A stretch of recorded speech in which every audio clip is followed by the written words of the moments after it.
morning. Another great bee story, and it's a funny story. It's called Listen, Buddy, and it's written by Helen Lester. And the pictures illustrated by Lynn Munsinger. This is a really funny story about a hare, because he's got such long ears. You see the size of his ears? Hares have much longer ears than bunny rabbits. Okay, so with these size ears, you would think that he would be listening very well. But let's see what happens. I'm just going to show you the back cover.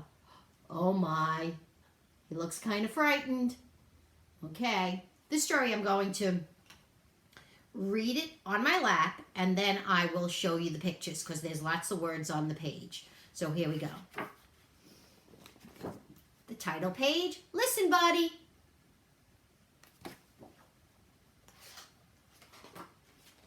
Buddy's father had a beautiful big nose. He was a great sniffer.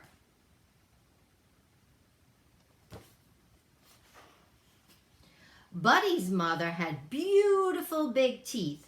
She was a great chomper. Chomper means to chew really well. Buddy had big, beautiful ears, but it didn't matter.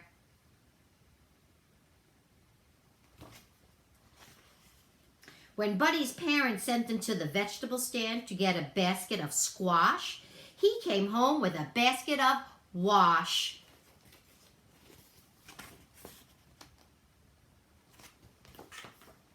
When they asked him to buy 15 tomatoes, he came home with 50 potatoes.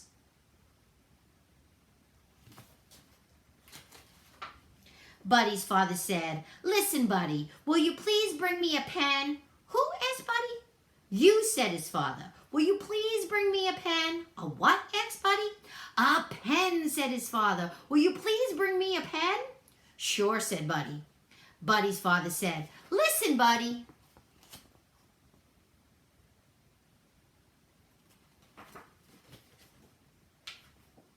Buddy's mother said, "Listen, Buddy, will you please bring me a slice of bread?" "Who?" asked Buddy. "You," said his mother. "Will you please bring me a slice of bread?" "A what of a what?" asked Buddy. "A slice of bread," said his mother. "Will you please bring me a slice of bread?" "Sure," said Buddy. Buddy's mother said, "Listen, Buddy."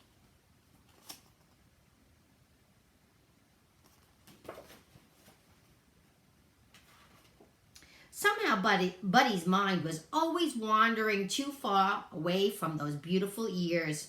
His parents tried yelling, "Listen, Buddy." They tried whispering, "Listen, Buddy." Nothing worked.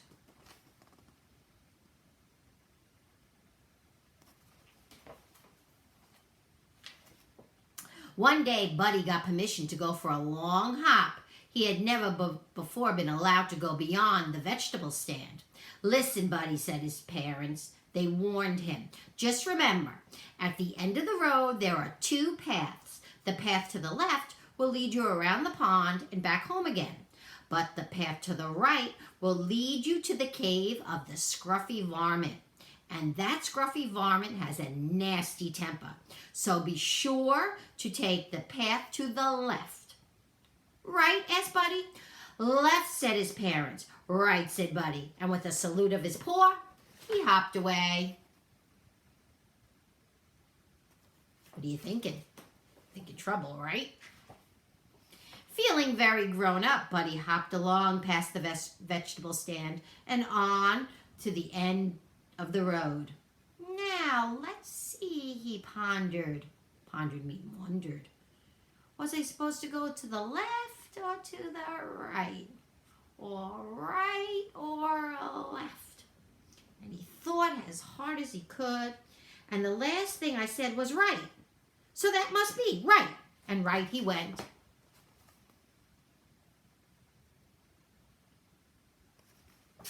Was that the right way to go? 25 hops later, Buddy discovered that right was wrong. There, in front of his cave, was the scruffy varmint, doing scruffy things that varmints do, like snarling and mussing his hair and rubbing dirt on his knees and scratching a whole lot of itches. At his feet was a large soup pot. "What are you going to do with that soup pot?" asked Buddy. "What does one usually do with a soup pot? Bake a pie?" replied the scruffy varmint, not too kindly. "I'm going to make some soup." "Some what?" asked Buddy. "Soup," snarled the varmint. What kind of soup do you think he's going to make? You're thinking what I'm thinking. Buddy had forgotten his parents' warning about the scruffy varmint, and he asked eagerly, "May I help?" And the scruffy varmint was not fond of having company, but with help he'd have soup a lot sooner. And he said, "All right, Bunny Rabbit, come help me gather some firewood." "Who? What?" asked Buddy. "You. Firewood." Buddy eagerly hopped ahead of the scruffy varmint, and very gently he gathered a large prickly bundle, which he was very proud of, and he held it out. And roughly the varmint grabbed the bundle. "I said firewood, not briarwood," and he yelled, plucking the thorns from his paws.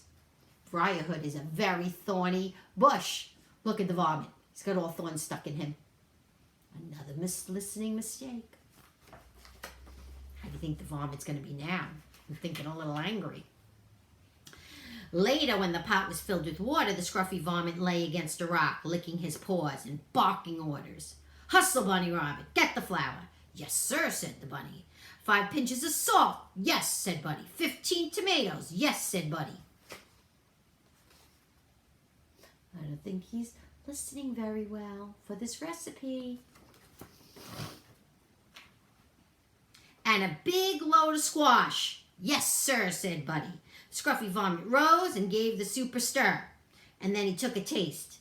And it tasted a little like, well, maybe it needed a little bit of pepper. Did he put squash in? Nope, he put the wash in. Wash soup? "Bunny Rabbit, get the pepper from the left side of the kitchen sink," the varmint growled. "Who? Get the what from the where side? And the where and the what and what?" said Buddy. Oh, no.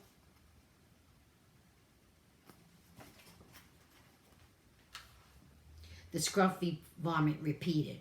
"Who? Get the what from the where side? From the what? Never mind." And he stalked into the kitchen and got the pepper himself and sprinkled it onto the soup. "There," he snarled. "Now, Bunny Rabbit, put the soup on the fire."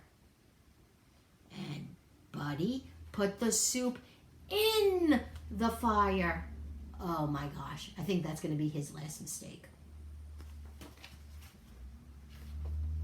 The fire went hiss, and so did the scruffy varmint. "I'll teach you," he howled. "I will have soup, Bunny Rabbit soup, and I know just the little bunny to use. And the Bunny Rabbit who never listens will be the perfect ingredient to this soup." And that time, Buddy listened. There's that picture from the back cover. Oh, look at his ears standing straight up. He also hopped very, very fast. Faster than he had ever hopped before in his whole entire life. And he whizzed up the road past the vegetable stand and safely back into his house.